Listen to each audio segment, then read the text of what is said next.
each chapter, and this time it's pretty long. I could not get down to 50-word summary no matter what. Had to settle for 100 to 150 in order to cover just the bare basics of each chapter. But I'll get through it as best I can. I'll read the summaries as I go, and if you have questions about each one, raise your hand. If I don't see it, Brian will. Okay, we'll go with Chapter 1, Doctrine of Esoteric Psychology. This establishes a framework of understanding for understanding the mind's inner workings across multiple dimensions, integrating exoteric findings with esoteric principles. It traces the evolution of psychological terminology, emphasizing the unconscious mind as the soul's core, shaped by experiences stored in the astral body. This chapter underscores the cosmic purposes guiding each soul's development, driven by the ego's unique polarity and mapped by celestial influences. By exploring memory, the thought-built astral body, and the justice of the soul's journey toward fulfilling its role in the cosmic plan, operating across physiochemical, reflexes, and psychic levels of consciousness. So much for Chapter 1. There was a lot in that, and I will say getting it down to these few sentences was very hard. Chapter 2 summarizes the mind's evolution. From the soul's initial drive for significance, sensations form through environmental interactions. It combines into perceptions via apperception and perceptions, and these fuse into conceptions which unite to produce reason when consciously recognized, or intuition when processed unconsciously. These processes, governed by the law of association, reflect the soul's progressive development, equipping it to fulfill its cosmic role through increasingly complex mental faculties. Chapter 3. This underscores the evolutionary continuity of language from the primal language of feeling to modern symbolic systems, rooted in the law of association. The unconscious mind's preference for symbolic pictographs, due to their proximity to feeling, shapes its communications, particularly in dreams. By analyzing dreams through the lenses of desire, waking state influences, and astral plane perceptions, individuals can unlock valuable insights, cultivating the ability to access interplane knowledge for practical benefit.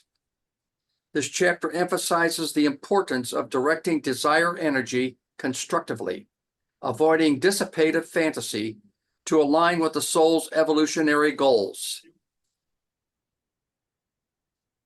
Chapter 4 establishes desire as the motive force behind all actions, rooted in the conditioning of thought cells by pleasure or pain.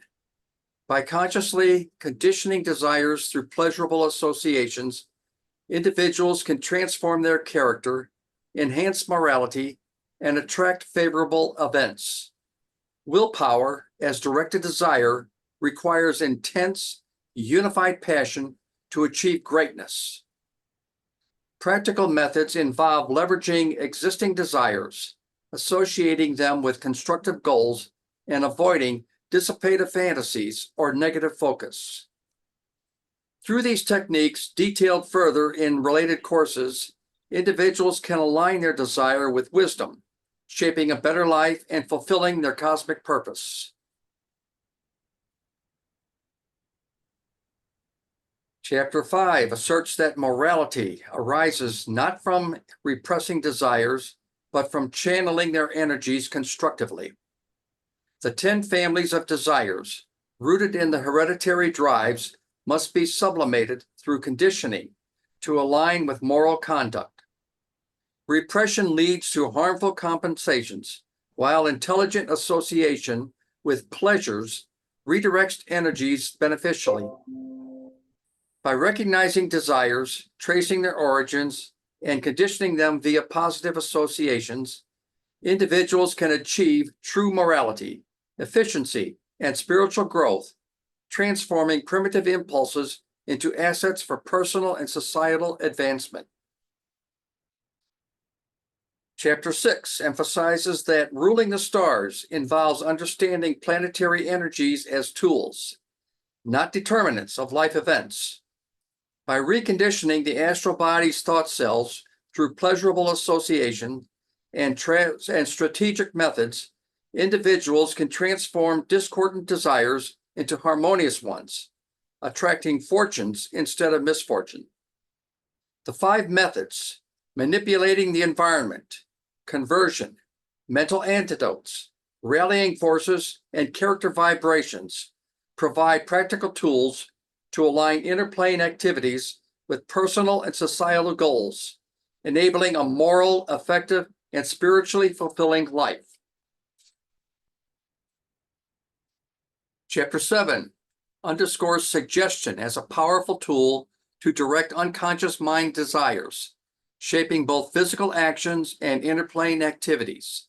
By presenting carefully crafted images in a receptive state, individuals can recondition thought cells to align with true morality, actions benefiting society through wisdom. Avoiding pain-based conditioning and resolving desire conflicts through discrimination and pleasurable associations foster harmonious thought structures, attracting fortune and promoting health. Suggestion, when applied thoughtfully, empowers individuals to live morally, maximizing their potential and societal contribution. Chapter 8 emphasizes that affirmations are powerful tools for reconditioning thought cells to attract desired outcomes, but their success depends on aligning with the unconscious mind's conditioning. By crafting positive, targeted affirmations, delivering them in a receptive state, and avoiding autosuggestions that trigger negative desires, individuals can redirect desire energies toward health, success, and morality. Understanding complexes, leveraging hereditary drives, and using techniques like free association ensure affirmations effectively shape the astral body's interplane activities, aligning personal fortune with universal welfare. Chapter 9 emphasizes that constructive thinking requires mastering directed thinking to focus attention on beneficial thoughts and actions. By understanding the electrical basis of consciousness, conditioning thoughts with pleasure, and channeling emotional energy into constructive deeds, individuals can overcome fantasy thinking and negative habits. Regular practice, supported by rest, recreation, and altruistic interest, builds willpower and ensures thought cells attract fortunate events, aligning personal efforts with universal welfare. Chapter 10 underscores that subliminal thinking, the dominant mode of mental activity, shapes behavior through unconscious desires and associations. By understanding phenomena like laughter, swearing, and hysteria, individuals can recondition thought cells to channel energies constructively. Cultivating subliminal thinking involves deliberate practice, using sleep to access interplane information and verifying results to build skill. Through pleasurable conditioning and persistent effort, one can harness the unconscious mind's vast potential, aligning personal growth with universal welfare.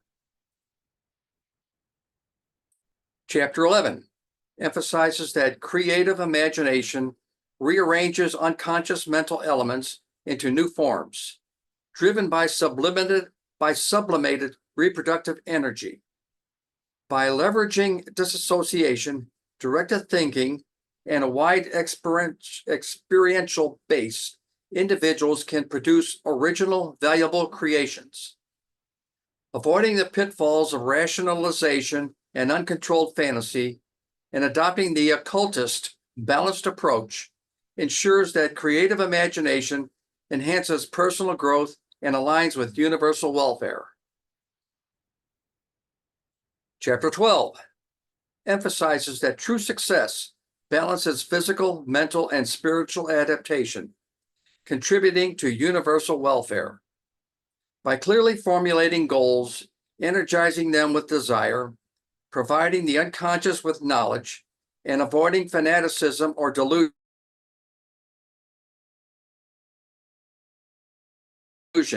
individuals can demonstrate in evolutionary principles requires disciplined thought and effort to align personal achievements with social benefit, which ensures lasting success.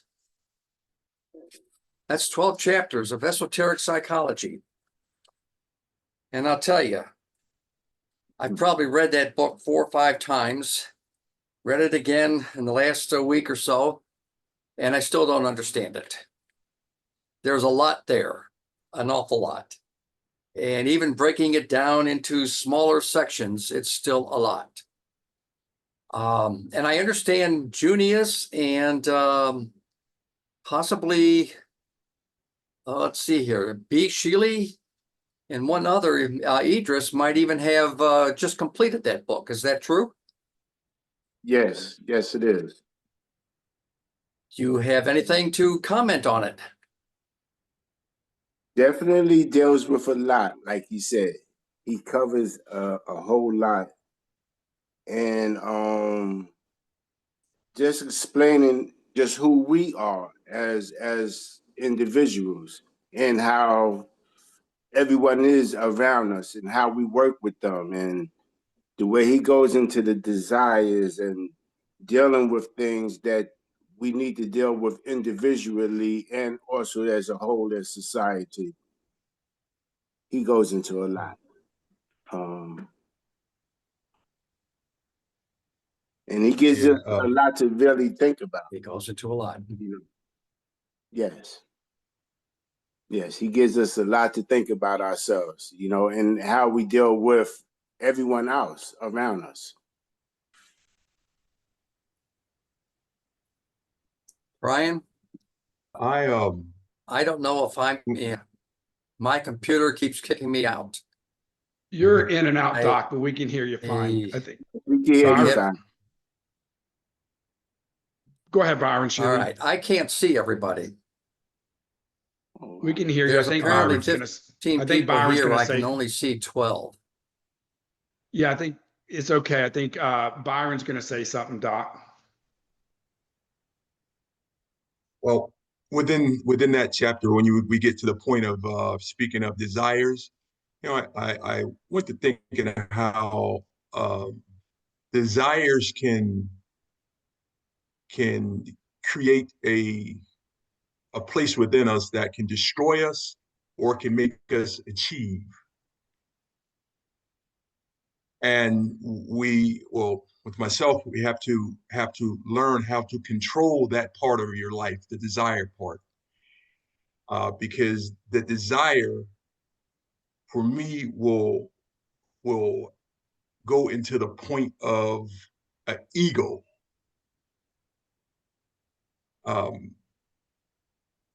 And how I believe that the ego or the desire can destroy that, will in a point of destroy a life. But that, you know, if I'm getting across correctly, but that's what one of the points that I saw in that, and that's sticking with me. Desire. How will that help you? How will that help you? It will teach me. Well, it'll teach me how to get to a point of how to control that part for my inner growth.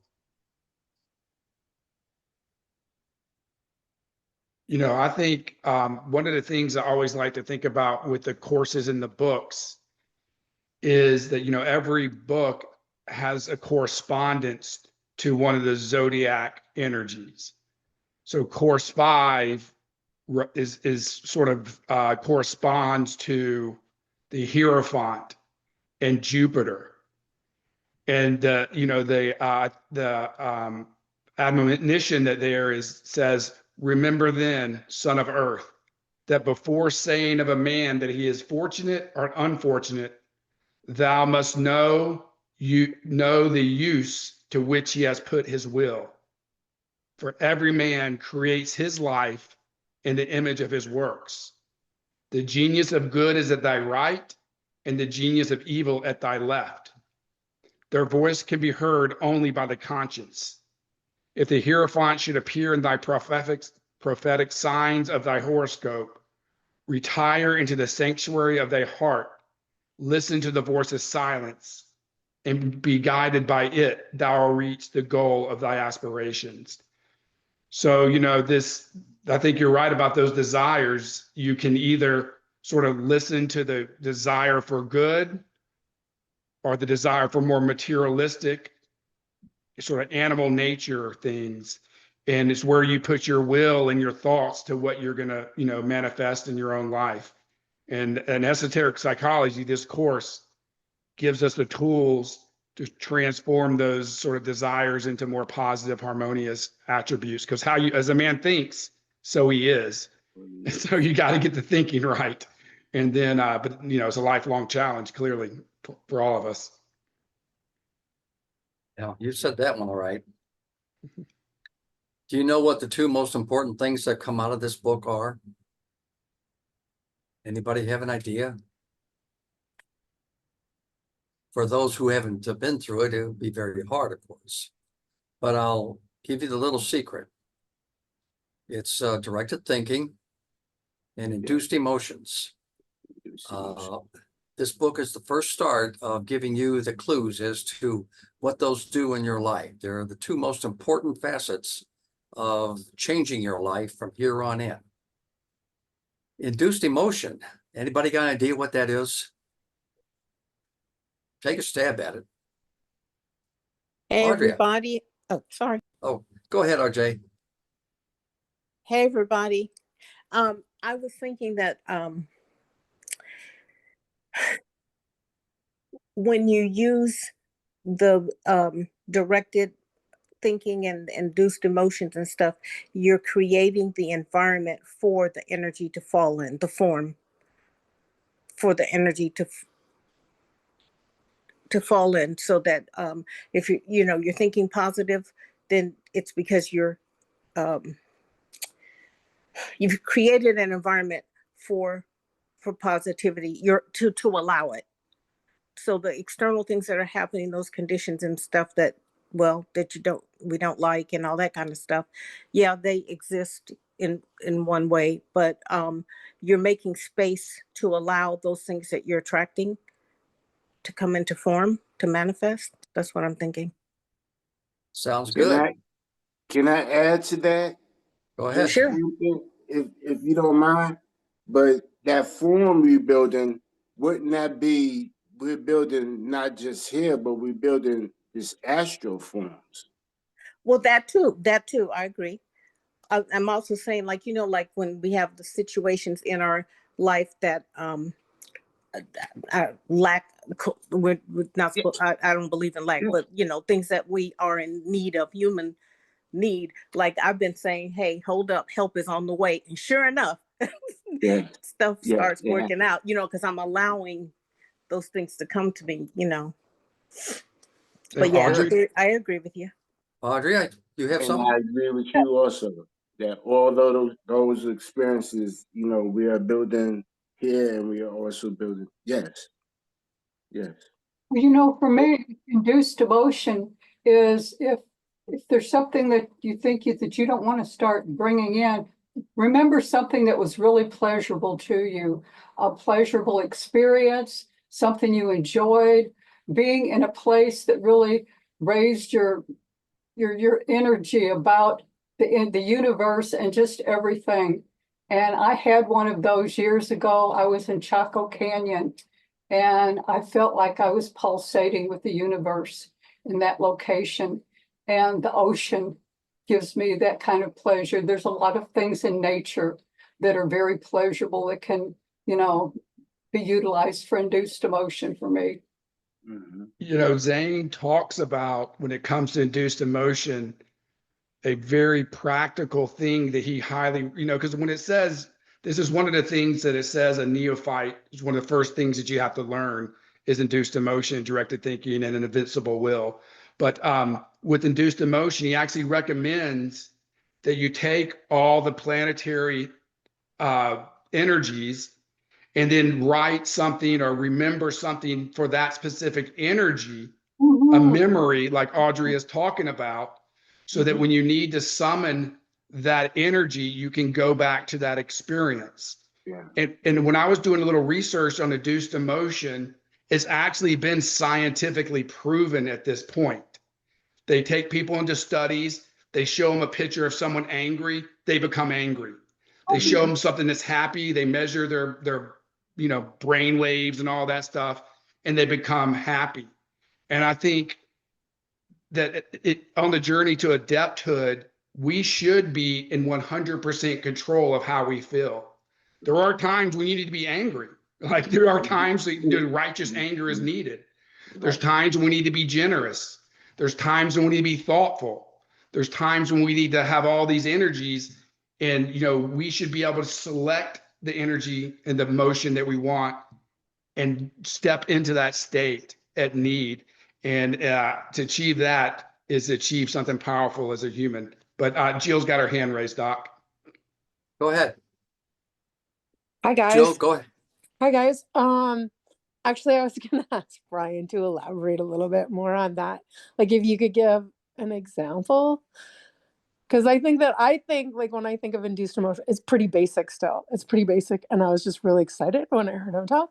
And so I was hoping you might be able to give like an example. Yeah, so two Well- examples I'll give is when I need to feel loving. I have a bunch of memories of for me, my dog and how I feel about my dog. And I'll think about being outside playing fetch with my dog and she's super happy and things of that nature. Another example is I tend to have a little social anxiety by being out in social environments.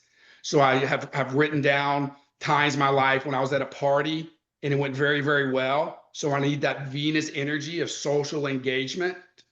Then I'll think about that, spend 5 minutes slowing down my cognitive and then really embracing that emotion and using that before I go out to an event that I want to be affable and engaging and happy.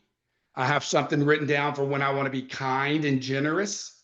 So when I know I'm going into a situation with some negativity, but I want to be kind and generous towards that person, I have things written down when I've volunteered in the past or whatnot, and how that made me feel to give to others. So I spend time with that feeling. I reimagine that. I make it as real as I can. And I get that energy going or that emotional feeling in my body. And then I proceed into that environment, dwelling in that emotion. Do we have any actors here? Yeah. Oh, Mark, you're one. Mark, you've acted in many apartments. Yeah, if you're referring to what we do in degree work, yeah, Yes. it's a frame of mind. Not for those of you that might not know, I'm a Mason and so is Doc. And Masonry's been a very integral part of my journey over the last 2 decades. And because of some of these different things and practicing and having been an officer and participating in degree work, the degree works are actually done as small plays. So there are several individuals, depending on what degree you're doing, there'll be several different people who have different parts. So you end up, in effect, having to step into somebody else's shoes and fill a role. And because Masonry is so structured, if you will, there's a certain demeanor and attitude and presence that you should bring. And so you do have to, as you're working on it, just like Brian said, he has examples, written examples. Well, because the ritual is a written example, that part that you're doing has a specific way of having the greatest impact to be delivered in a certain fashion. So it takes a little bit of practice and skill. I'm not a very outgoing person. Sometimes it seems kind of strange, I guess. I feel a little introverted, been most introverted a lot in my life. And I kind of have to step out of that role, in particular in this kind of situation in Masonry doing degree work. You're in front of a bunch of people, you have to memorize your lines, and it's an act. And it's also emotional. Yeah, and however, it's an act, but you're actually there, your whole mind, body, and spirit, your emotions are tied into this. You know, everything, every time you go out into public, every time you're around family and friends, or you're around strangers or neighbors, we all have a face, if you will, or faces that we have, and that we, a lot of us, and I think many of us can kind of relate to this. We all have different attitudes. I know that when I'm at work, when I was working and I was running projects, there's a certain person there that's not the guy that's at home, or that's the guy with my kids, or the man that's with his other brothers when I'm practicing and participating in masonry. We all have these different facets of our personalities, that we, and different presences that we have. It's just kind of kind of like a Rolodex. If people are old enough like me remember having a Rolodex, okay, which role am I playing today? You know, am I a subordinate? Am I a leader? Am I part of the group and an equal? Um, it, these different aspects of how we live our lives, we all bring different tools to it. I like Brian's example. He writes it down, gives him something to remember. I'm I'm very in my head a lot, so I don't write. This is funny. I write a lot, and I do presentations, and I do a lot of study on my own. Um, but I don't write myself like the little 3x5 card thing to remind myself sometimes of what I should be doing or what I should be looking forward to for that day. And sometimes that's a bad thing. I should have a plan before I walk out the door and open my mouth. Actually, my wife actually got me this little man. I don't know if you guys can see him. See if you can read that. It's probably backwards. Be It's sure. backwards. Yeah. Oh, no. Yeah, it says, Okay, we can see it. Yes. be sure brain is engaged before putting mouth in gear. Um, I'm world famous. That's what. My mom used to say that when I got up in the morning, my foot hit the ground, it turned the on switch on, and I'd start talking. So, and I've kind of struggled with that. I'll get my mouth in front of my brain, and you can see that in your chart too. My Mercury precedes the sun. So this is one of those little indicators I've learned when I'm working on people's charts. I look for where Mercury is in their chart in comparison to where their sun is.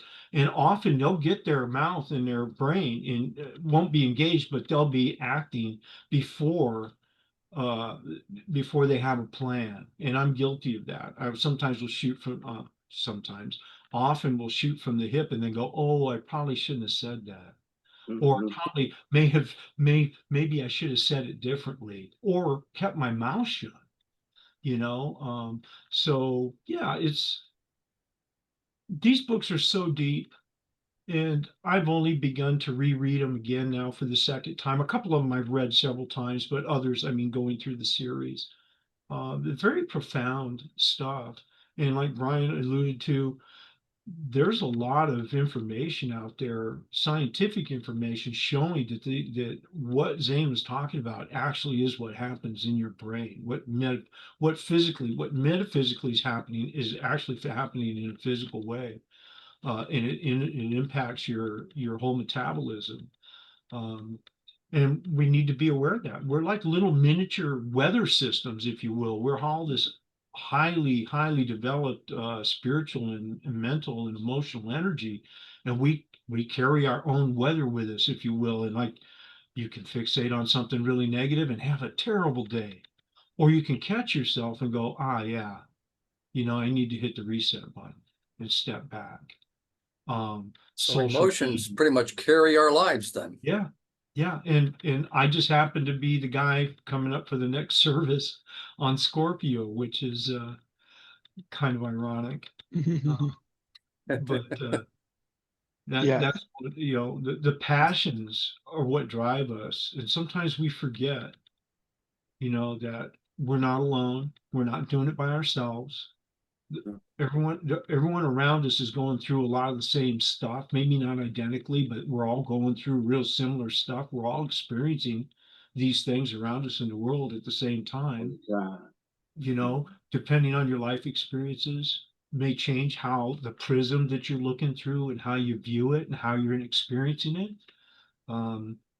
As I've gotten older, I've learned to step back from the emotional side of things sometimes and give myself some room to breathe and to think, to get grounded before I act.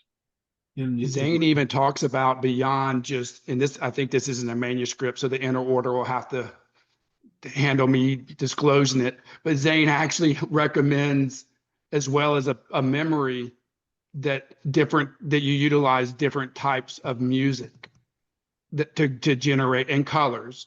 So we talked about the environment being a big part of it. So, if you want to go and, go to do spiritual work, play spiritual music. If you want to go to a social event, play some jazz, that pick different songs and different types of music that will also help. And I find this in my own practice to be very useful, to find certain types of music, that will help you generate that emotion.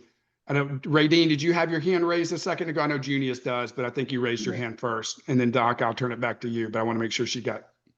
Go ahead, Radine. Okay, I thought you had asked if we had any actors in the group, and Oh, yes, you are.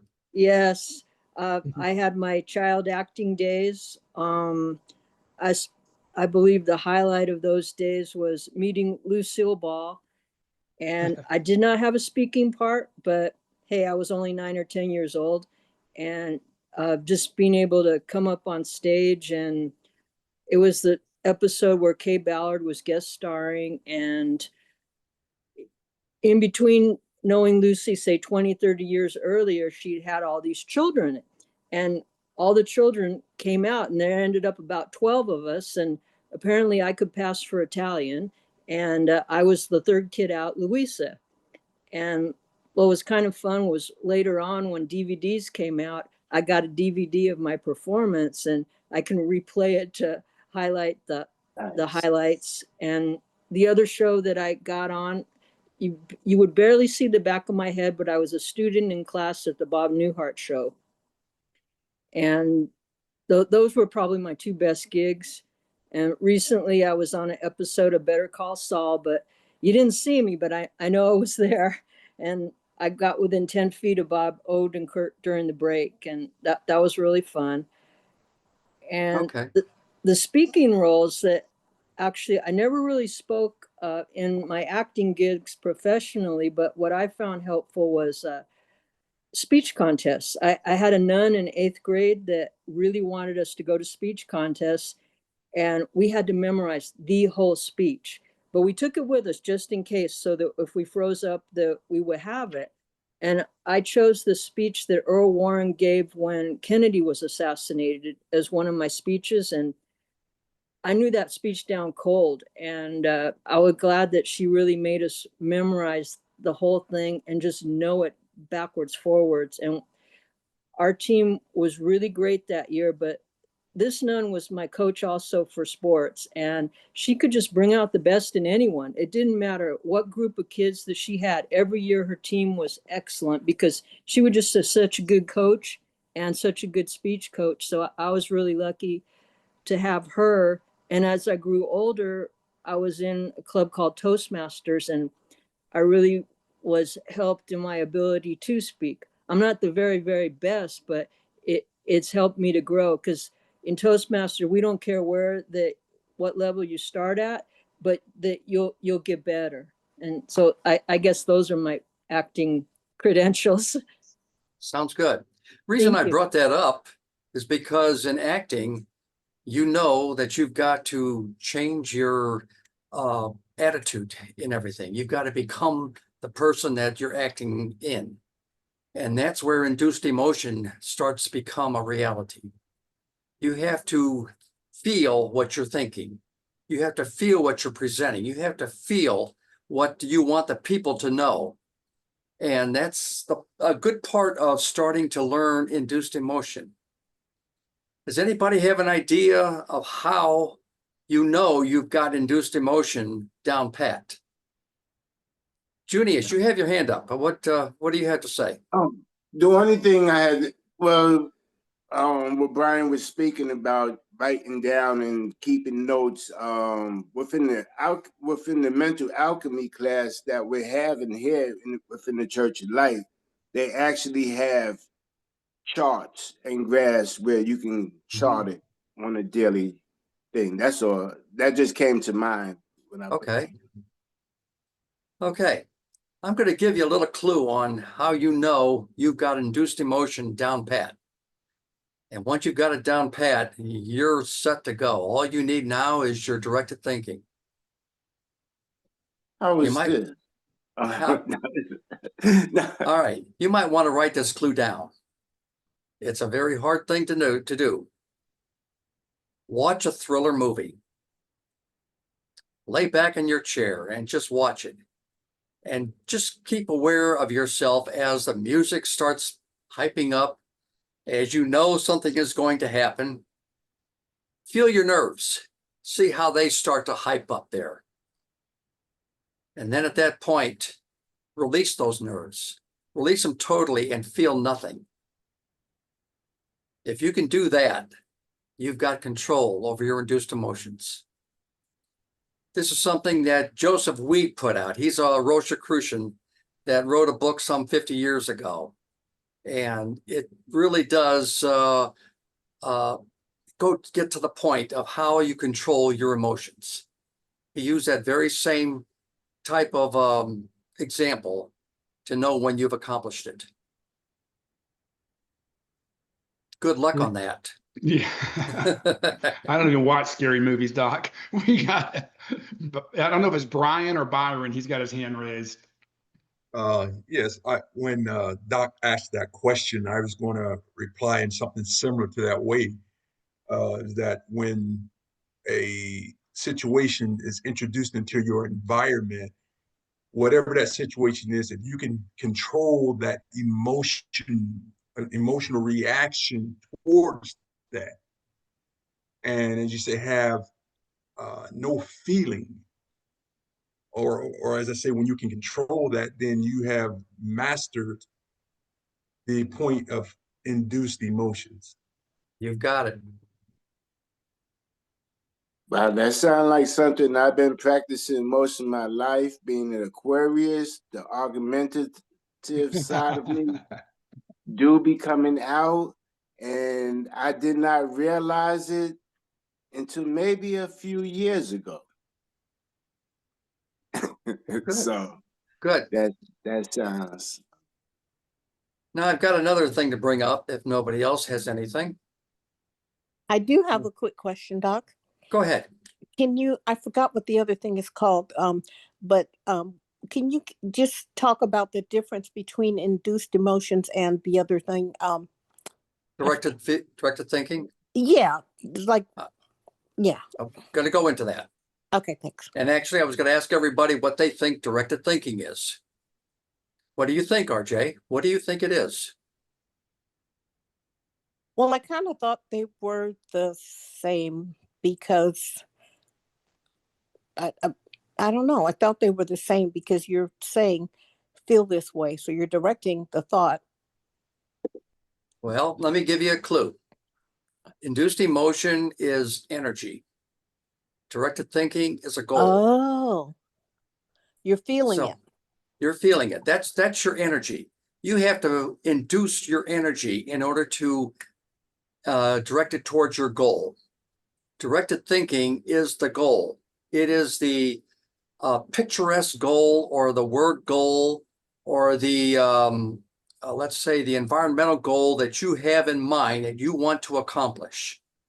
And the induced emotion is the energy, hopefully it's positive, that induces the energy on the astral plane to make that goal happen. Does that make sense? Yeah, it's a little clearer now. What are things that directed thinking can do, or what are examples of directed thinking that can help you? Any ideas? Oh, there we go, Mark. Yeah, gosh, for some reason, I just lost my train of thought on this. So I'm just gonna, until this my sometimers gets under control, I'll be quiet. You're not as old as I am. Scatterbrain. I, it was something that RJ said and it triggered a thought and then boom, it was gone. I'm sorry. So what was your question to me again? I'm sorry. Well, it was a general question.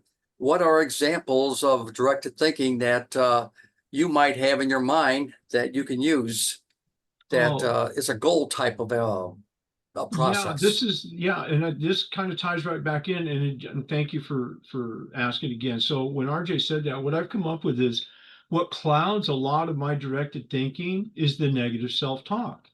And that is one of the biggest personal obstacles that I have been dealing with 66 years old. I've been listening to this knucklehead talk all sorts of nonsense to me for 60 years.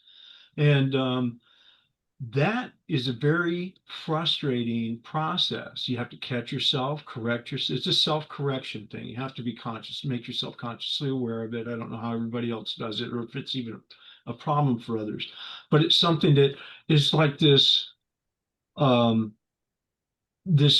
tape that just keeps rolling. I'll be focusing on something task to get done and then something will pop up that's negative and it's like, wait a minute, it constantly trying to pull me off the focus. And what that does is it reduces my effectiveness of being able to accomplish what it is I'm trying to do.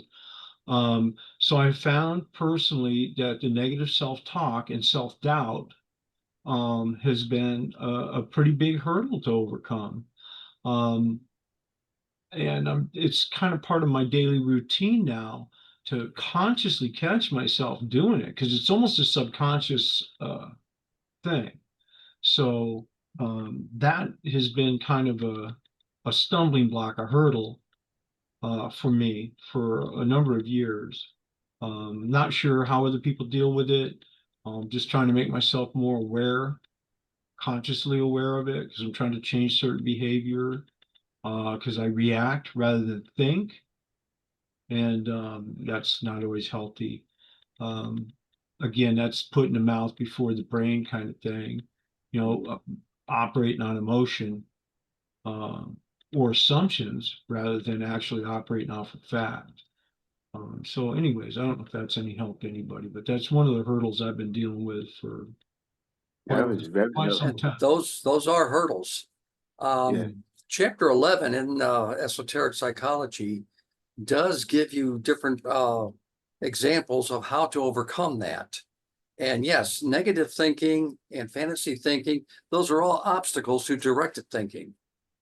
And he does give about 5 different examples that can be done. But some of the best of them are called affirmations. They're positive affirmations that you basically, how would I say it? You self-hypnotize yourself into believing. You rest basically in a meditative state. You want to get down to a subliminal level where your thinking is not on the environment or on any kind of daily problems. And you have an affirmation that you say to yourself over and over again. And after a while you do that, the subliminal part of your mind starts taking that into consideration and starts believing it, starts working toward it. And that's one way to get around the fantasy thinking and negative thoughts that come into your attempts at directed thinking. There are also other ways. There's conversions, rallying forces, antidotes. These are astrological ways that you can use to overcome problems to directed thinking. By concentrating on certain planetary energies, you can actually use those energies in place of affirmations as well. Conversions are very much like subliminal thinking.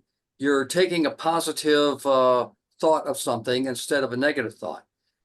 And you'd actually change it physically, mentally, emotionally, change it to a positive thought.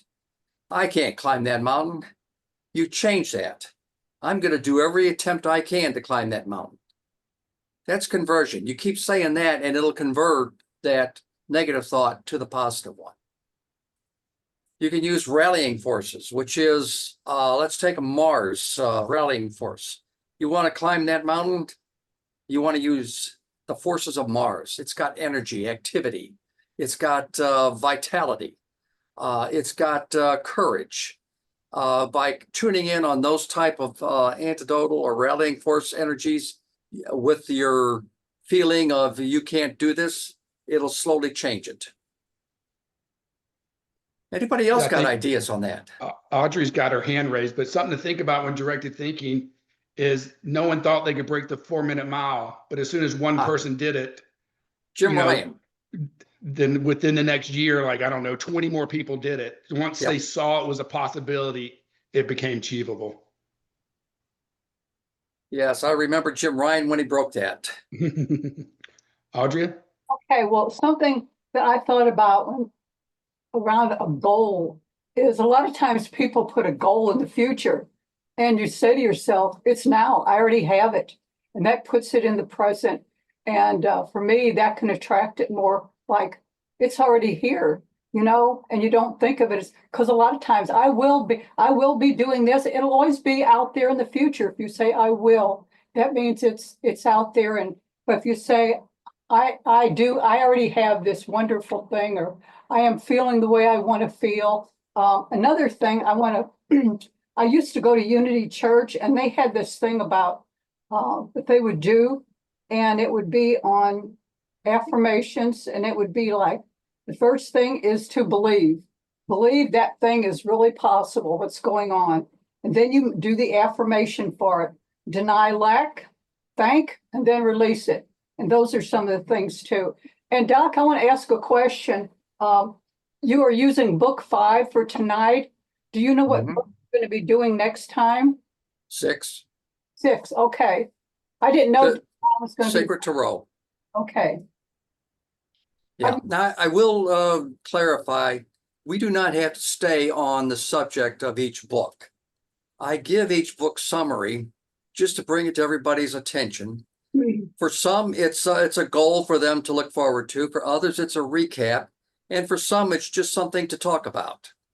But it's not something that we have to stick with.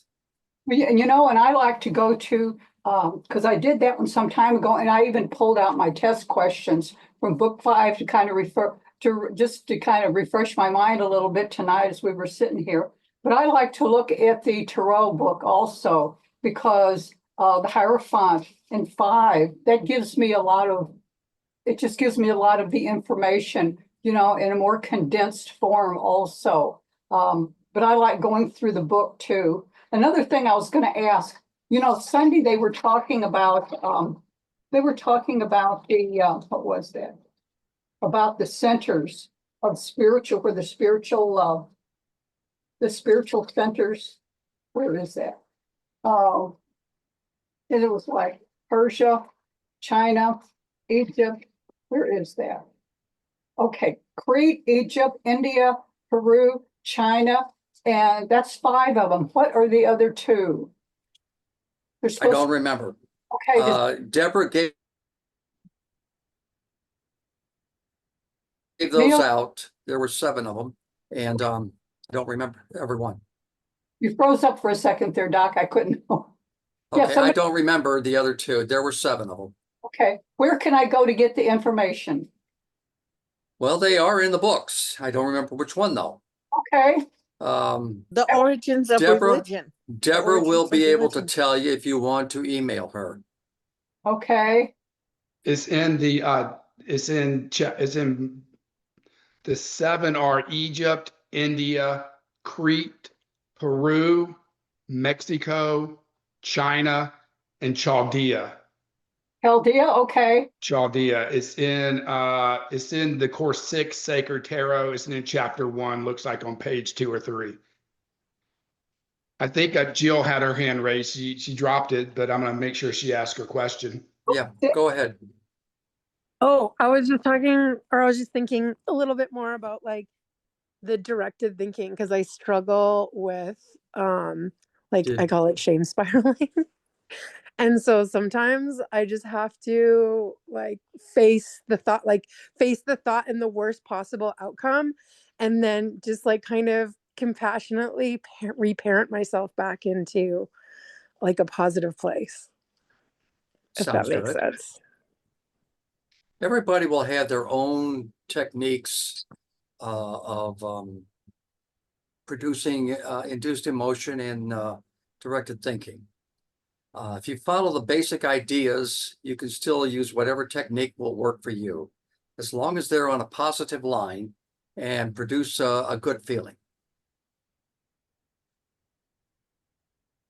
And with that, we can open it up to anything else that anybody likes. I just wanted to get out the two most important parts of this book, the induced emotion and directed thinking, because they're going to show up many more times throughout all the other books.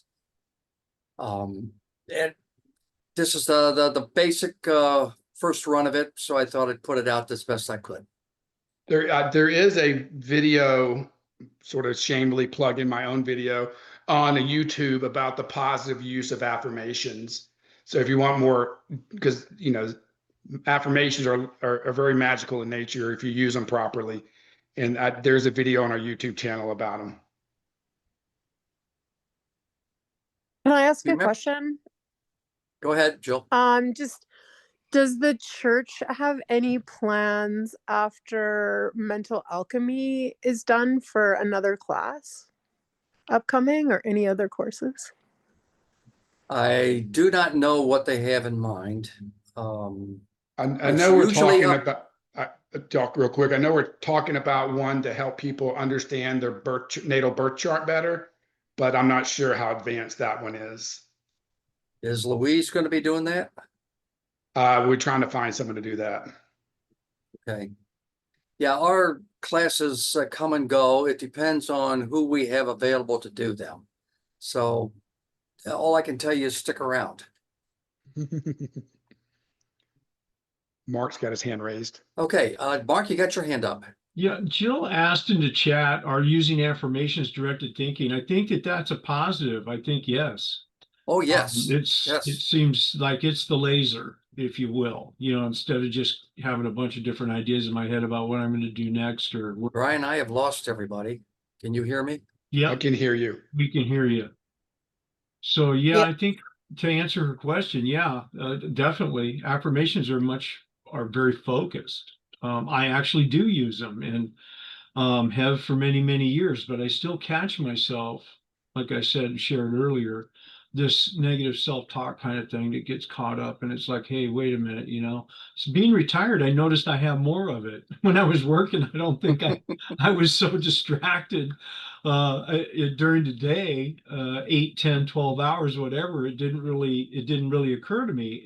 And having just retired recently, and I do spend too much time in my head. I noticed that sometimes that guy won't shut up. So I've gone back to using some of the basics that work for me. So anyways, but yeah, I think to answer her question that yeah, it definitely is.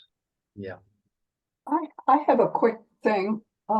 Sometimes a picture of something that you're trying to bring into your life, or even a Post-it that you write something on, can be helpful sometimes, somewhere where you're going to see it, like maybe on your bathroom mirror every day. And there's also this thing called mapping, and that's part of the picture thing that that Unity used to do.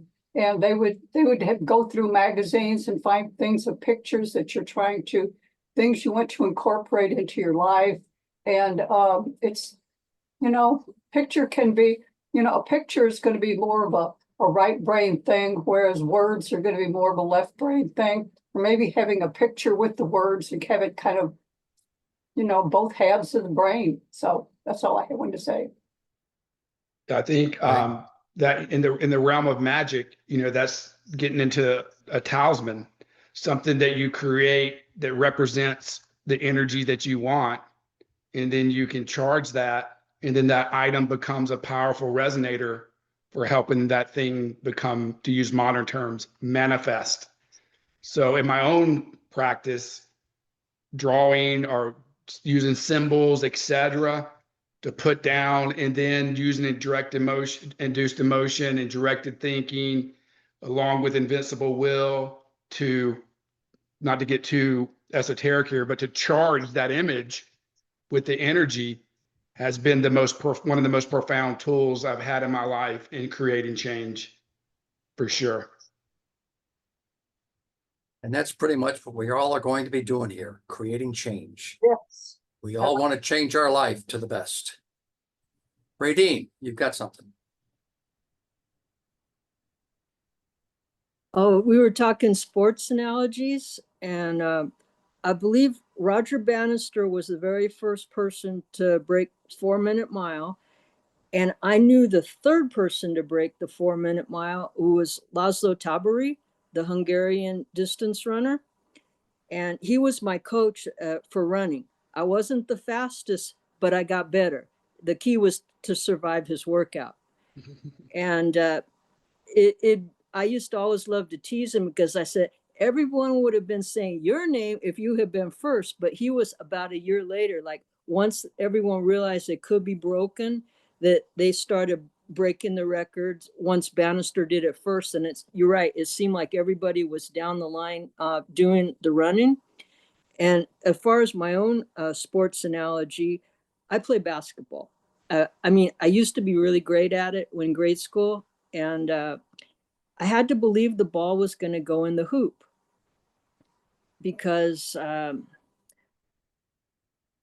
if you just think you're going to miss, most likely you will. I mean, sometimes it's going to go in, but I was so short, I had to have a really great 3-point shot. And even if I'd had games where I didn't hit anything or just had lousy games, I kept thinking it was going to go in. And then some games I'd be pretty good at it, but it would matter of believing that the shot was going in. And I'm trying to get loose of my cat. He's got my hand and he's in trouble. But it would just, a lot of people in sports, if a hitter going up to the bat thinking that they're going to hit a home run or get a hit, if they just go up there and think they're going to be lousy at it, you might get lucky sometime, but it's better to go in with the idea that it's going to go well. That's my sports contribution. Yes, if you set a goal that you're not going to make it, that is your goal. Always keep it positive. I see that there are a lot of questions on the chat, which I have not been able to get to. Brian, have you been able to get to those? There are just a lot of just points that supporting what we're saying. I don't comments. see any. Okay. Yeah. Okay, no questions then. Do we have questions on anything else? Ninti, go ahead, Ninti. So I wanted to say, it's so funny how our conversations lead into my life. And so literally yesterday, someone gave me information for casting to be, no talking roles. So when you're asking someone to act, I was like, I am now. But for induced emotion, I want to say that I think it was like last year or maybe the year before, I really tried to find out what Venus was. And I observed Venus in my natal chart on the same day.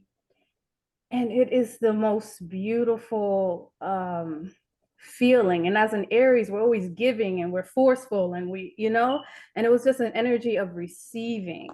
And it was just such a beautiful experience. And when I want to think about that, or I think about Venus, or if I want to feel that experience, I know what it feels like.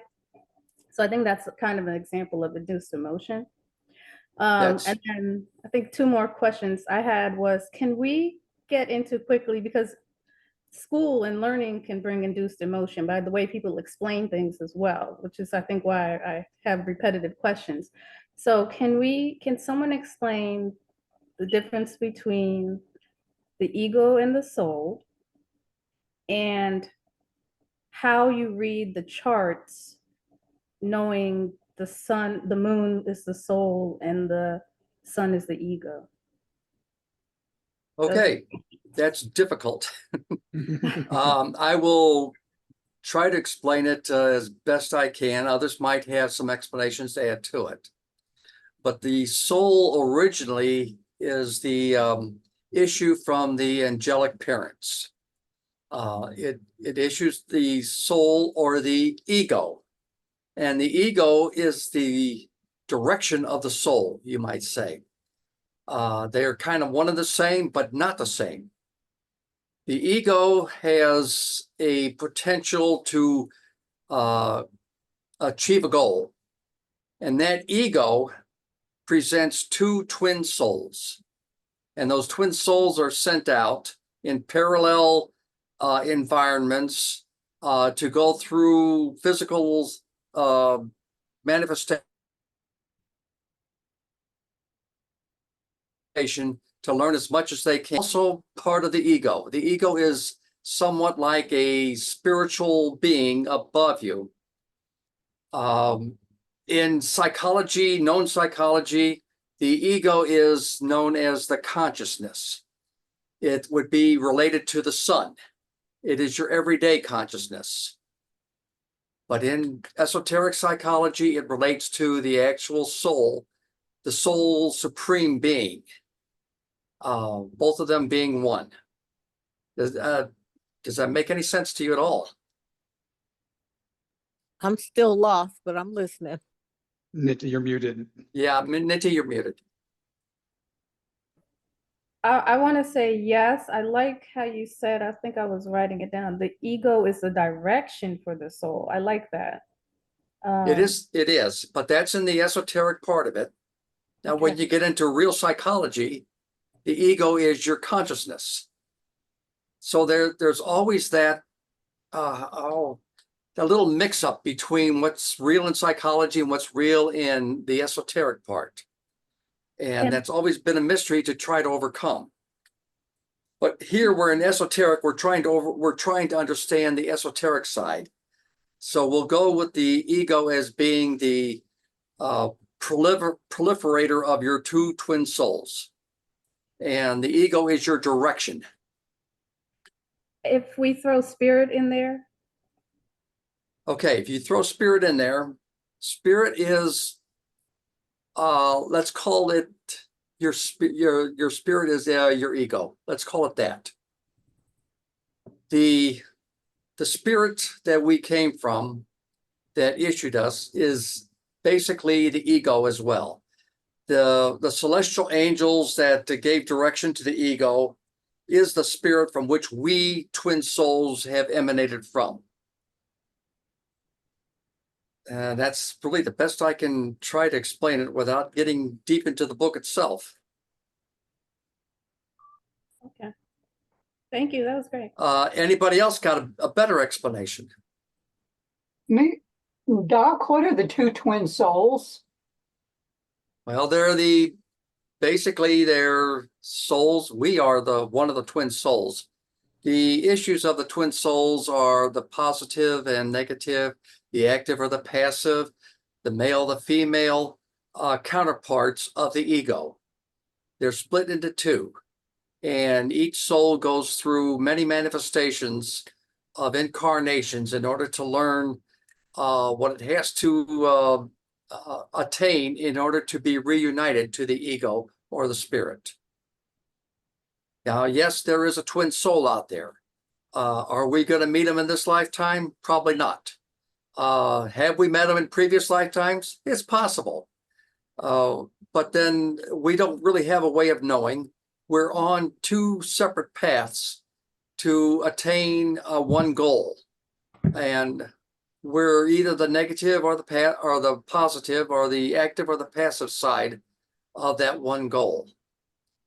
You decide which one you are, and it doesn't matter. You're still going to learn what you have to learn because the ego gave you the directive in the first place, and you will follow the ego's directive. Are we the same age? Are twin souls the same age? I mean, that is unknown. okay. When you incarnate, there's no way to know scientifically what soul is incarnating into what at any one time and how long that incarnation is going to last. So you could incarnate as a mineral of, let's say, obsidian. And as that mineral, you will probably last a couple million years. Your twin soul may incorporate into the mineral of quartz, and quartz may last only maybe 100,000 years. So you see, there's a big difference. In ages, you're going to be different there. And as you incarnate into other things, into plants and animals, those ages are going to differ. And that's why I say the likelihood of meeting your twin soul in any one lifetime isn't real high. Possible, but not probable. Is your twin soul here in a human form? Possible, not probable. We don't know. There's no way for us to really know. Until we get to the astral plane and have built a spiritual body, we then will know at that point where our astral or where our spiritual soul is at. And it's the spiritual plane is where the souls are reunited. Did that help? Hey, Doc, in Yeah. the chat, there's a question that says, is it likely for twin souls to have the same sign and decadent for the sun and the moon in the birth chart? So in other words, is there some science behind, complementary or the same signs for your twin soul? None that I know of. There's none known in psychology that's like that. None known to science. So all we can do is speculate at this point. I've had thoughts around that a little bit, and these are just intuitions. They're not validated. That it would probably be the complementary one. So if you're one aspect of the sign, maybe you're the day, and it's the night of that sign. I don't That'd know, be more likely. Mhm. but that's the way. When sort of I had some intuitions around that, Yeah, but I put in the unverified. chat, Brother- not that it's factual, but in some circles it says that you would have the same sun and moon sign. So if it's a Gemini sun, the other person would have a Gemini moon. Yeah. Yeah. So Brother Mackey's got his hand up. Oh, good. Brother Mackey, let's hear what you have to say. Peace and blessings to all the brothers and sisters here. Thank you for your teachings. And I was just going to speak on the question that was talking about the spirit. And I just wanted to just share my light with that, because the way that helped me to view the spirit was the attitude. And I think that is like from Franz Bardone. And just you can kind of see your spirit, when you walk into a room. If you have a good attitude, they can say he's got a good spirit. So it seemed like it kind of went hand in hand. And that's my piece. That's what I'm Okay. Franz Bardon. He's old. I don't. I have good memories of him. I always saw to your question earlier, Ninti, about the soul and the ego. The ego comes into the world and then begins to get experiences as it goes through the levels of existence. And those experiences sort of form your soul. So in many cases, what your soul or your unconscious mind wants through to life experiences sort of gets corrupted, and thus your ego is your ego's trying to will and create those desires of your soul into reality. But there's a lot of work that needs to be done, and that's sort of the work, is to align those so that what your conscious mind is trying to create is truly representative of what your soul wants. And there's not this disconnect. To Mark's point, your ego is doing this, the conscious mind is doing this negative thinking, so your soul's like, oh, I want to have a loving relationship. But your ego, due to your experiences, your childhood, your discordant birth chart, is like saying, you don't deserve it. And then your ego is actually creating the thing sort of opposite your soul, because they're not aligned. And that's part of the work we're trying to do, is to get the desires of the soul to be represented clearly so the ego can manifest those. Or in many cases, what your mind wants, your soul, your unconscious mind is saying, You know, when you're a child, your mother told you were terrible at school. And so your ego's like, I want to be good at school, but your unconscious life experiences that your soul's gone through are not representing that. So it gets sort of the battery, the energy sort of gets going, in two different directions. So what's in, the moon and all that is sort of the inner part, the inner sort of beneath the level of what is that picture of the iceberg where, there's way more under the ocean. That's sort of your soul, and your ego's on top of it, and it's be driven around by the currents in the water. So it's not going where it wants. And that's where you get people with egos that are out of control, are not, necessarily creating the most positive things in their life. I don't know if that makes any sense at all. Yeah, so would you say in a chart, the closer the sun and the moon are together, the more in alignment it is?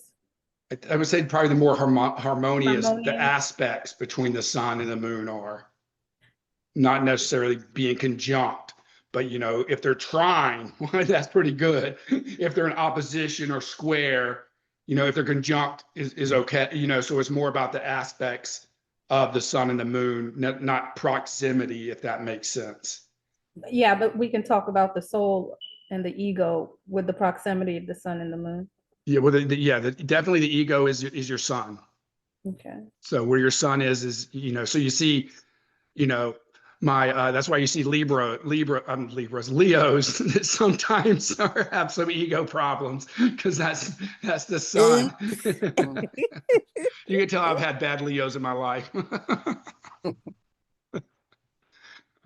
I've got another one to throw out that's going to give you nightmares. Uh-oh. What happens to your soulmate if it doesn't make it through? What do you mean make it through?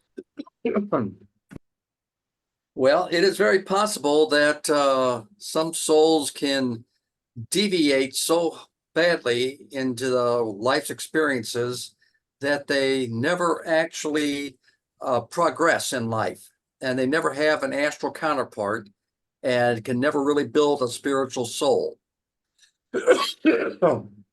Quantum And love. with that, what You said happens? soulmate or twin soul? Is there? Well, it would be your twin soul. Soulmate, they're the same thing. Quantum love. Maybe it's Spontaneous. inducive thought, but I would think that if I'm gonna make it, they're gonna make it. It doesn't That's a cross good my thought. mind that they wouldn't make it. Do we know if that's a possibility that souls will never make it? Zane says it's very rare, but it is definitely a possibility. Yeah. Peg's got her hand up. It's not up. I was agreeing with Ninty. Oh, okay. I mean, don't the twin cells come from the same egg? That's the way We I look lost you. at the ego. Say that again. We lost you. Don't the twin souls come from the same egg? Yes. Twin, The they gotta ego. make it. So we go back to the completely opposite, or are we similar with our twin soul? I think Well- we're similar. Therefore, if I think I'm going to make it, that other guy's going to make it. And in the Okay. event that they don't, quantum thinking, it will spontaneously appear someone to take care of your needs. You get to find another person that had a reject of a twin soul, and you guys Okay, figure it yeah, out. Actually, Zane does state that in a rare event that should happen, that a soul cannot make it through, another soul will be paired with you. One that is very similar and complements the experiences that you have gone through. Audrey has her hand up, Doc. Oh, Audrey. Audrey? I was going to ask something astrological because in trying to overcome things and all that, and Brian, you were mentioning Leo, the fixed signs sometimes have a little bit more of a challenge sometime in trying to make changes. They just don't change real readily, and sometimes it takes something from outside of them to bring about change. And I was just wondering if anybody else had experienced that, felt that. I've got a Scorpio moon, so I don't change real easily. I got a bunch of sage that says, okay, I'll go along. If I have to change, I will. So that's what I wanted to say. It makes sense. I hadn't really thought about it, but it makes perfect sense if you're one of the fixed ones versus immutable or whatever. But I will say having if you change all the time, it's hard to make progress too. So there's positives and negatives to all of the ones. That's the good thing about the fixed signs, like Taurus, when they start something, they're going to finish it. They're going to, Aries might get a lot of things started, but Taurus is going to finish it. They're going to stay with it. So in that regard, I like the fixed ones, but sometimes when there's something we need to change, I guess it depends on maybe the aspects to a planet that might be in a fixed sign too. There's positive aspects to it that can be, easier to, just make headway with it. Yeah, and the martial arts is a saying, if you walk in a straight line and don't deviate, eventually you'll make it around the earth. So, picking a path and sticking to it has a lot to be said. The equator.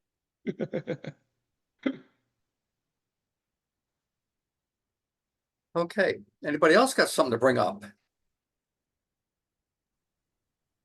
I don't see any hands. Fern had a question in the chat. Okay, Ninty? She said, if you're Right. matched with another soulmate, then where is that soul's mate? Okay, say that once more. If you're matched with another soulmate, then where is that soul's mate? That is something that the spirit plane decides. It is not up to an individual soulmate to make that decision. It's up to the ego or the spirit to determine what other soulmate will fulfill the purpose of uniting with your soulmate or with you as a soulmate. At this point, we can't decide. We're not in control. The spirit's always in control of that. So if you're matched with a soulmate, that other soul has a mate. So what happens to that soul's mate? You are that Understand? soul's mate. Yeah. If you have a soulmate, you are that soul's mate as well. Mhm. Yeah, but he said that if your soul doesn't make it, you're matched with another soul. So if you're matched with another soul, then that soul has a soulmate, right? So what Maybe. happens to? Maybe their Not- soulmate didn't make it as well. Yeah. I see. It'll be matched with another soul that did not make it. With another soul whose mate did not make it. Whose mate did not make it. Yes, you got that. I see. Thank you. I guess the two that don't make it all get back together. It almost sounds. Yeah. They have a cease party. to As exist. above, so as below, so above.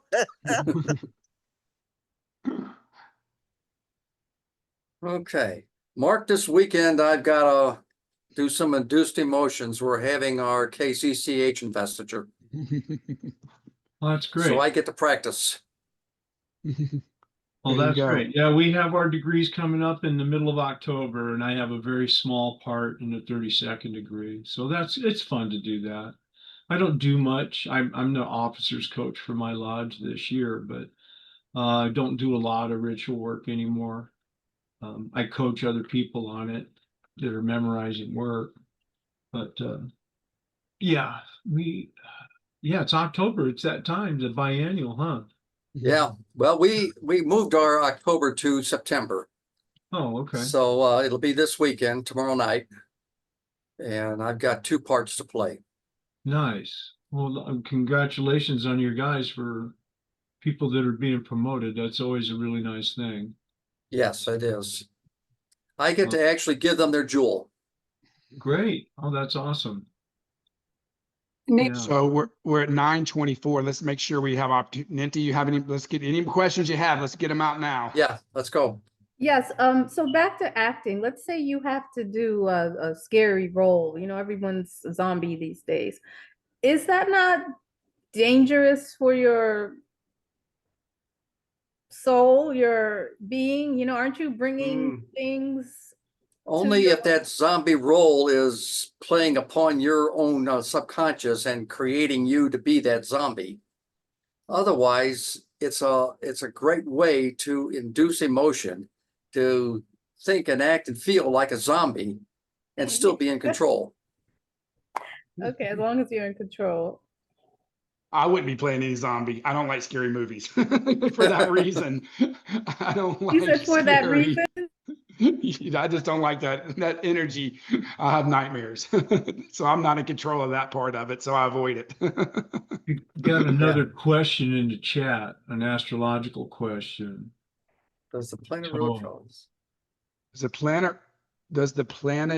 planet ruler power, the planet ruling the power of the, wait, see, does the planet ruler power the sun? So basically, does the planet ruler of the sign of the house it's in, does the planet rule the power? I'm not sure, Tao, if you could write Okay. that. The planet in that sign, in that house, is the most potent of that house. There you go. And if there's multiple planets, it depends on which one's closer to the Which one's cusp. closest? You got it. Yeah, when you get into weather astrology, that's very important because it's always a planet ruling that sign that is the most powerful. And at that point, to figure out the weather, you go to that sign at the or you go to the house where that sign is in, and you look at the weather for that. It's very confusing, but that's the rules of how weather is done. What's So- really confusing is horary. That stuff just blows my mind. So for a birth chart, if you have a planet that's not in its own sign, but in a sign in that house, the planet rules that house, but you should look to where the signs that planet rules are for additional information. Is that a good way to Yes. say it? Yes, yes. Neil, Yes. You're talking about the planet that's closest to the cusp is the strongest. Because those cusps move, as the chart is, that's the first planet that the angle will hit if it's in an angular house. So that it's going to manifest most quickly. You mentioned it. You mentioned weather, and I didn't know if you meant like the fourth house or one of the angular houses, or you're saying any house where. Well, no, in weather it's different, but in relation to this question, it's any planet that's in the sign of the house. That planet is the most strongest potent part of it. That's right. It is the strongest as opposed to a planet that's not in the sign. It's on the cusp of the house. Right. In weather, it's the first, fourth, seventh, and 10th house. Right. And the planet's there. I mixed them up a little bit, but I was understanding what you were saying though. So thanks. Okay, we're near to time. Is there any more questions? Bring out. We didn't get to Daniel. He Or asked Toe. one in chat. They both asked one in chat. So Toe followed it up with, for example, a sun in the sixth house would power the sixth house no matter where Leo is. Okay. Audrey is speaking. Audrey, put your phone on. Whatever, they're not saying what sign the sun is in and what sign is on the cusp of the sixth house. You need to look at those two things too. Is that correct? The sun, if the sun is in the sixth house, then the sun would be providing energy to that department of life Yes. of that house. Yeah, that's the strongest part in that house. Yes. But what if it's in the sign that's on the cusp of the seventh house? It would have some power, but not the most power. That's what I was asking about. If the sign on the cusp of the sixth is the same as the sign the sun is in, that's what I was You're thinking. just setting aside the signs, the planets that are in that house. Well, we just So said. if your sun is in that house, if the sun is in your sixth house and say it's your only planet in the sixth house, it will be providing power to the sixth house. Whatever sign the sun is in, regardless if it's Leo or not. So if the sun's in Gemini in the sixth house, then your sixth house will be powered by the sun manifesting through Gemini. Well, that's Right. true. That's true. But what's on the cusp of the sixth house? We were talking about a while ago, though. It'll be stronger if it's in the same sign that's on the cusp of the sixth house, we were saying. Doc, is that not what we were saying? Am I not? I'm not following. Are you saying that the sun is in Gemini on the sixth house is not strong? No, it would. Are you saying, is the sun going to be stronger if the sun's in Gemini in the sixth house? Is it going to be stronger if Gemini is also on the cusp of the sixth house? No, I don't. Brian, I don't I'm not think following so. that. I don't think so. I mean, Yeah. Brian is correct. If the sun's in the sixth, it's going to have powerful influence on that house, Okay, but yeah, it also will have an influence on the house that has Leo on the cusp. right. I thought somebody was saying before that Yeah. the sign, if the sign that the planet is in is a different sign than what's on the cusp, it's not as strong. So maybe I wasn't hearing correctly there. Yeah, I just think for this particular example, they're asking, so you're in the sixth house. Does it matter more where Leo is, or does it matter more the planet that's in the sixth house?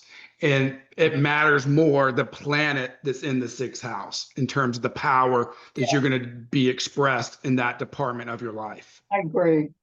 Yeah.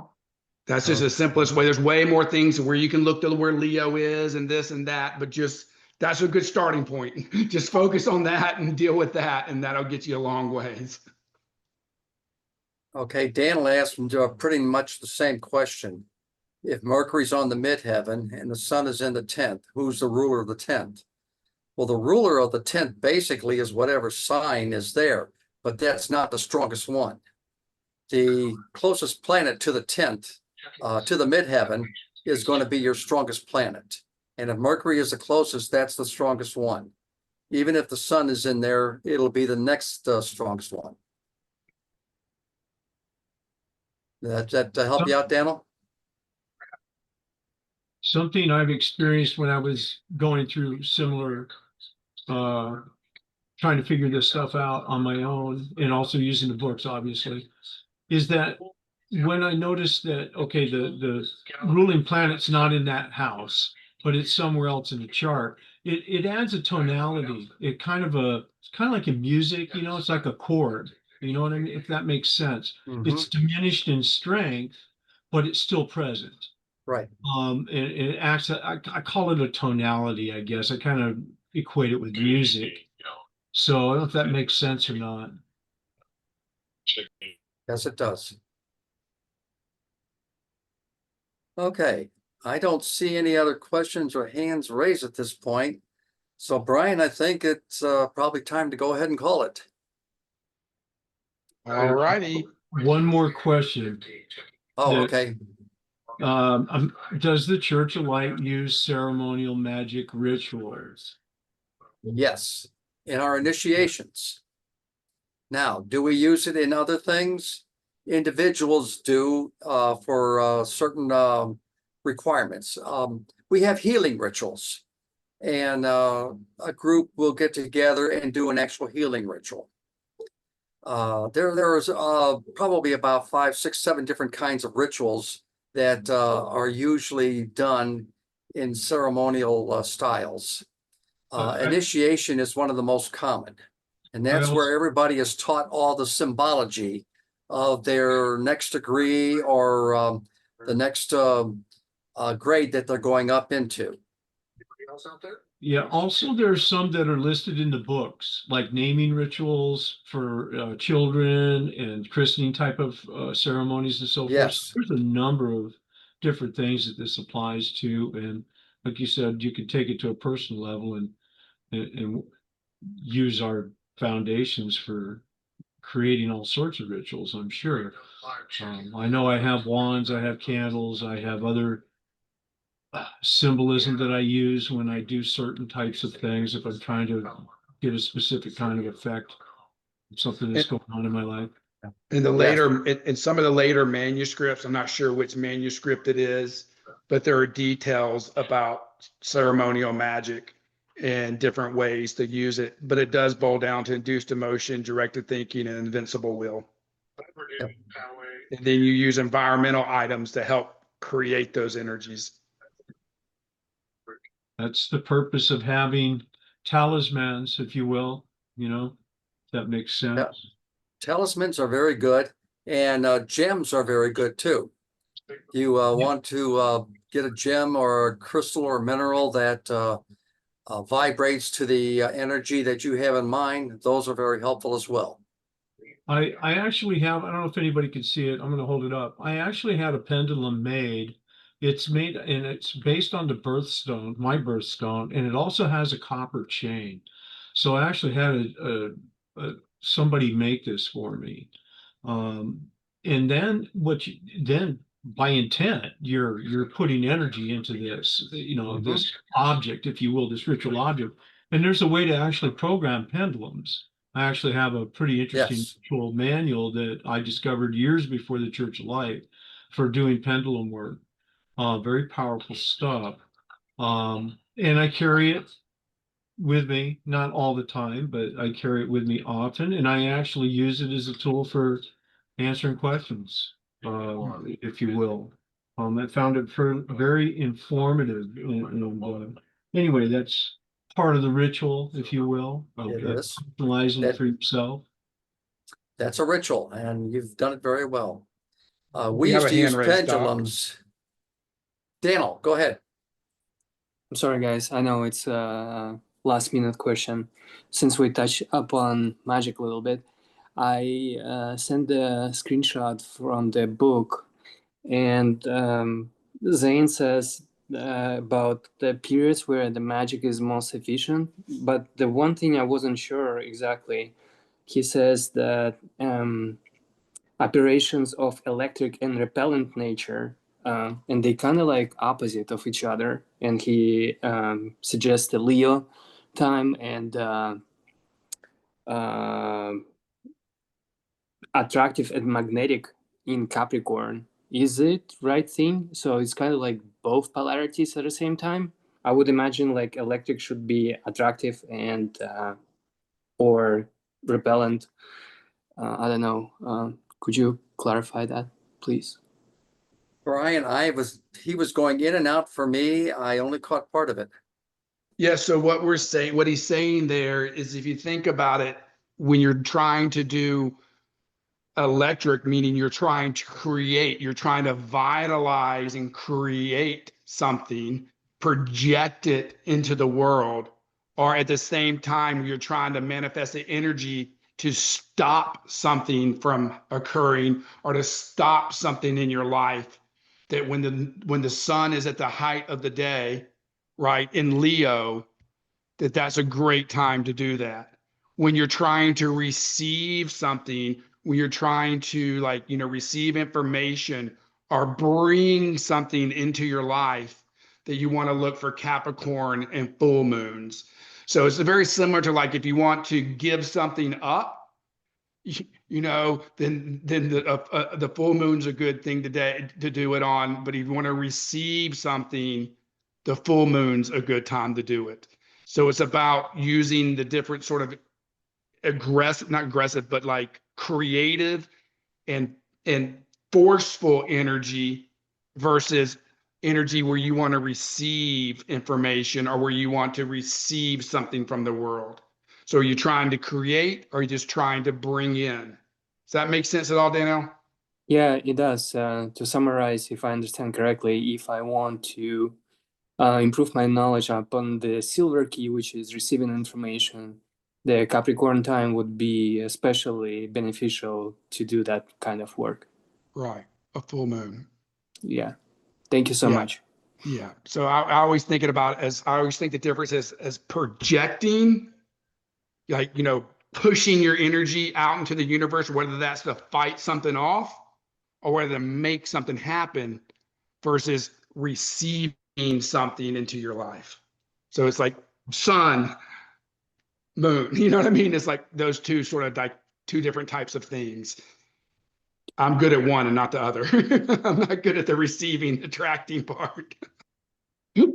I do understand. I'm Leo. Yeah, that's a good explanation. Brian, I thought between the new moon and the full moon is when the moon is increasing in light, that's the time to bring something in and bring something to fruition. And from the full moon until the next new moon, when the moon is decreasing in light, is a time when we're kind of letting go of things. And I mean, I look at quarter moons also. The increasing quarter moon is a time when, it's things are coming about, but the sun and the moon are squaring each other. So it's kind of can be a little bit of a crisisy time. And you might want to start over again what you had started, or kind of work with something. Maybe you have to start over a part of it. And from the full moon to the new moon, when you hit that time where the quarter moon is, it's time where you're looking back what you did, because the moon is decreasing. But in astrology, that can be powerful. The time you choose to do something, what's planet is rising, what's on the ascendant. And there are also things called planetary hours.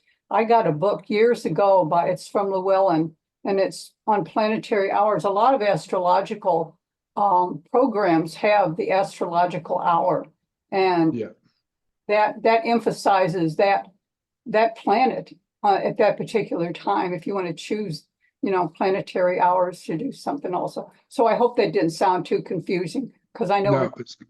Sorry. Yeah. Through my Book own 8 horror. experience, I've just found when there's a lot of astrological energy. So when you're looking at, if you used our software and there's a lot of astrodynes, it doesn't really care. For me, doesn't matter what those energies are. As long as there's a lot of energy, then my workings tend to be successful. If there's not a lot of energy, if there's 400 astrodynes, not so much. If there's 700, 800, things are going to happen.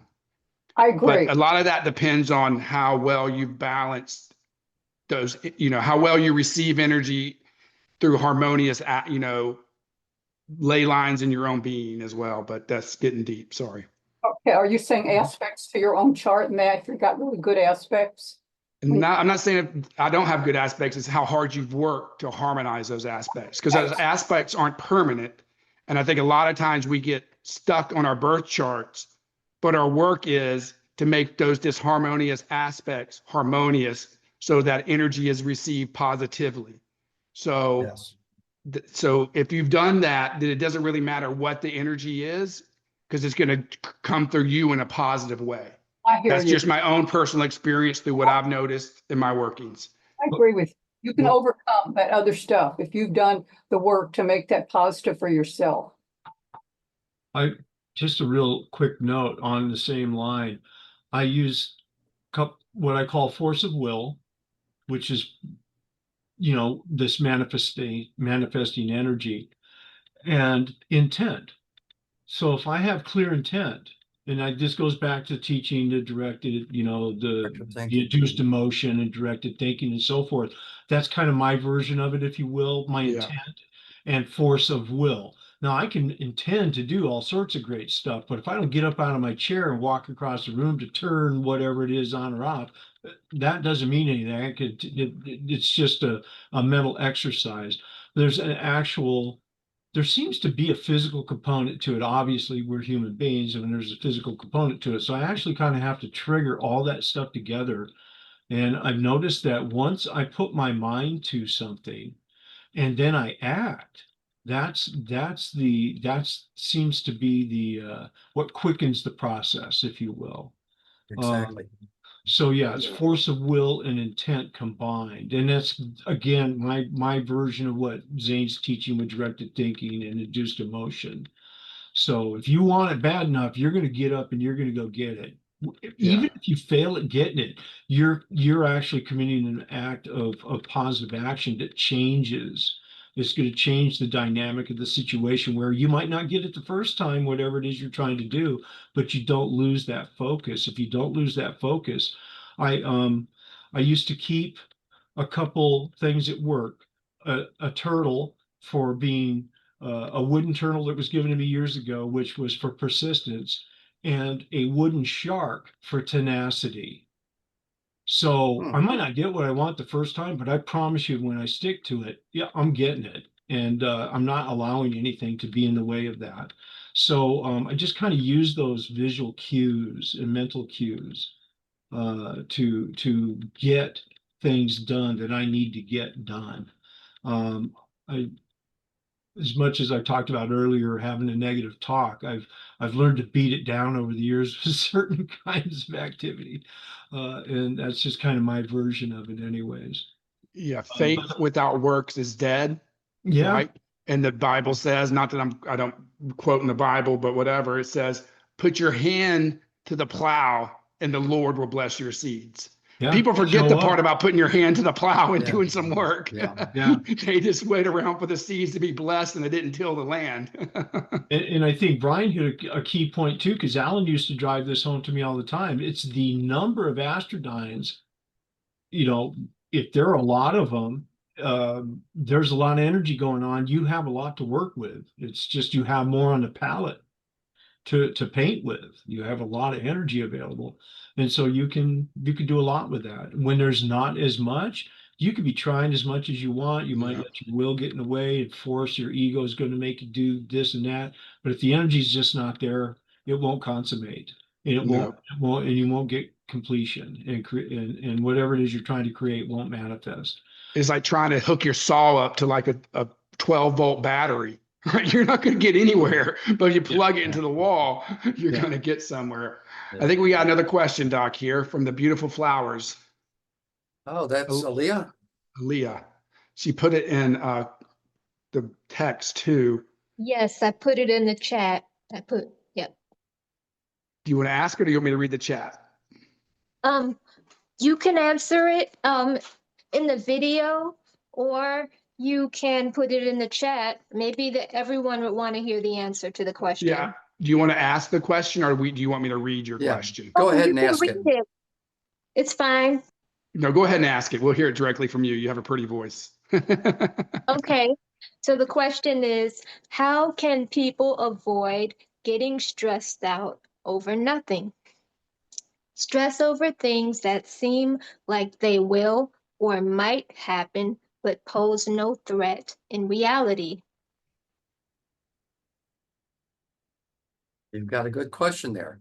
Let me ask you, how would you do it if you had to accomplish what you just asked us? I think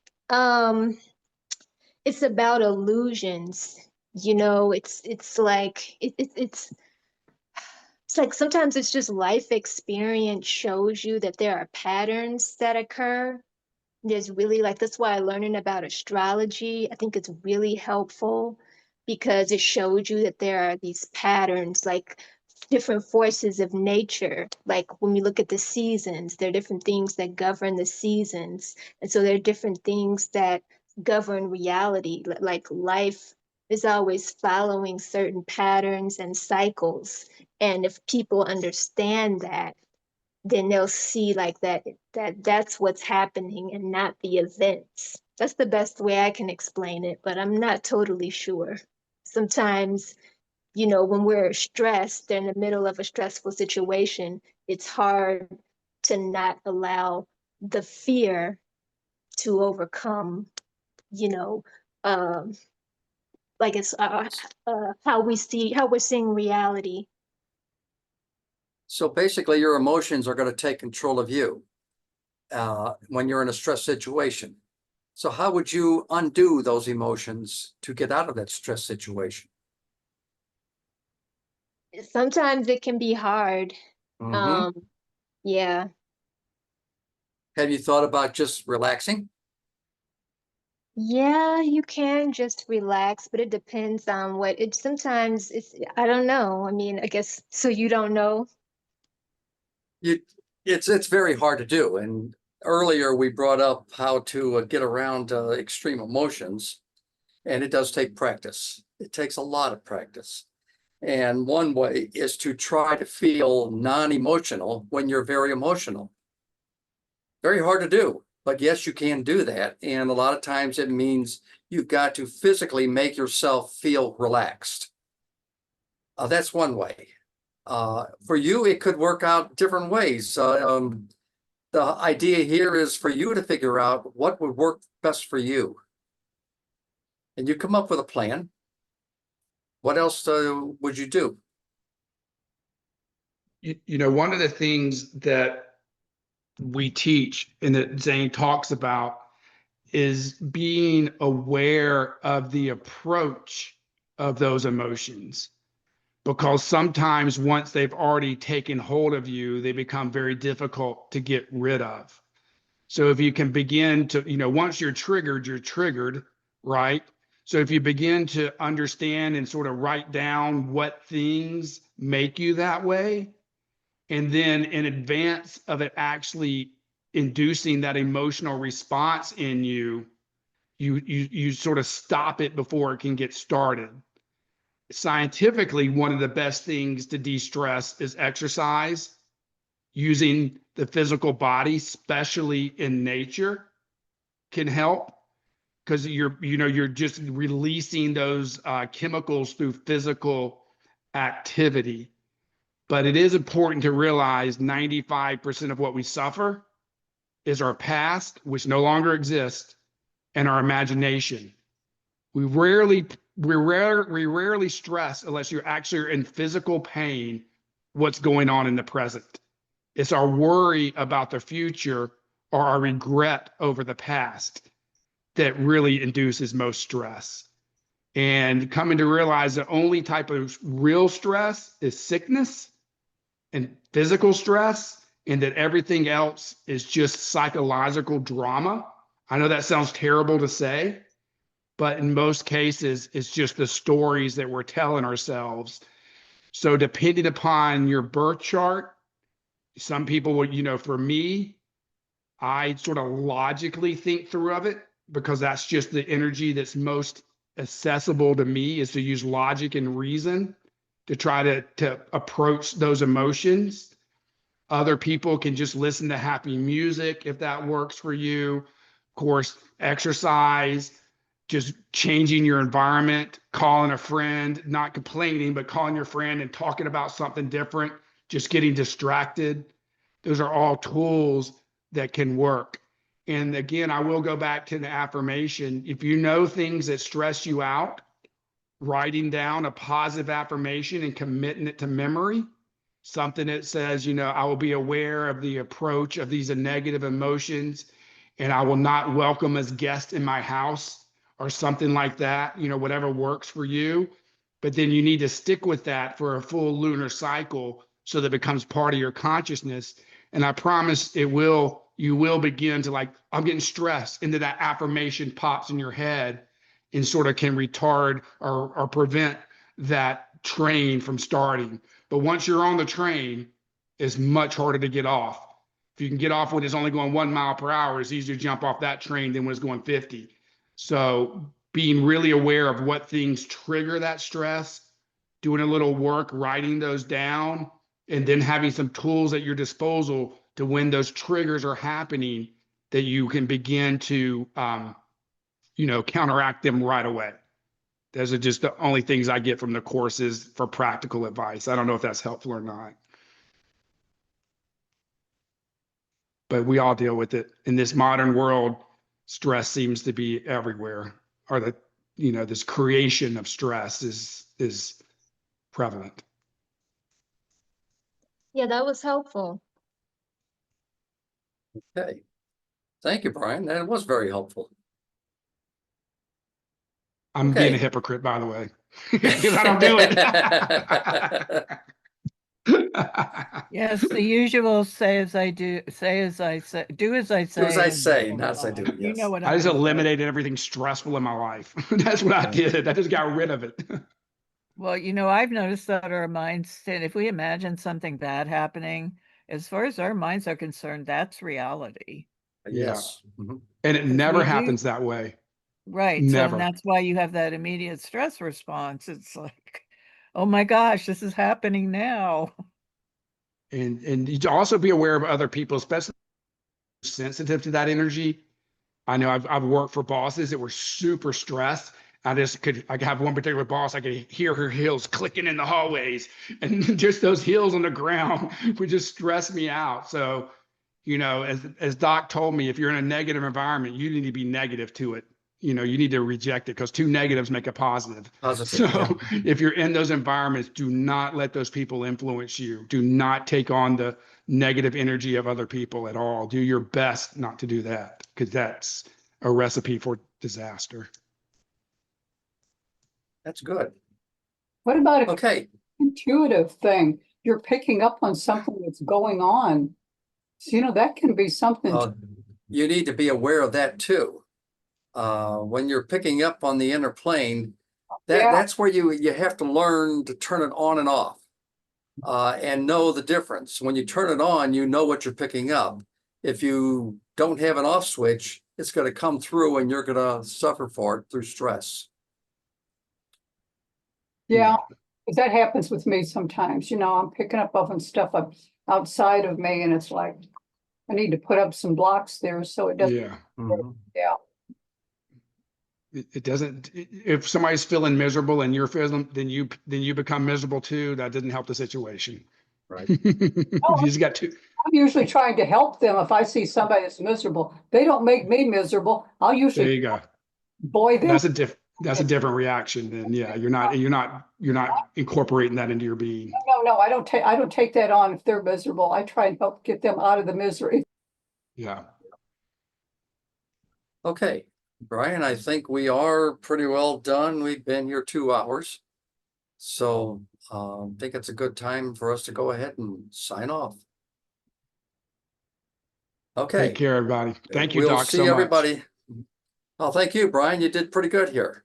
Thank you. You'll be taking over very shortly now. Oh, no way.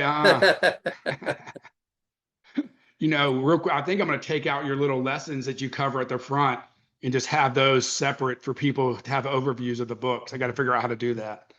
I can send them to you. Yeah, that would be good. Yeah, I've got most of them. Somebody asked for them last week. Yeah. But yeah, Alrighty. I'll send them to you ahead of time. Okay, perfect. Yeah, they were asking about Sunday or something that you said on Sunday. Yeah. All right. Take care. Take care. Body, take care. See you in 2 weeks. Thank you, everyone.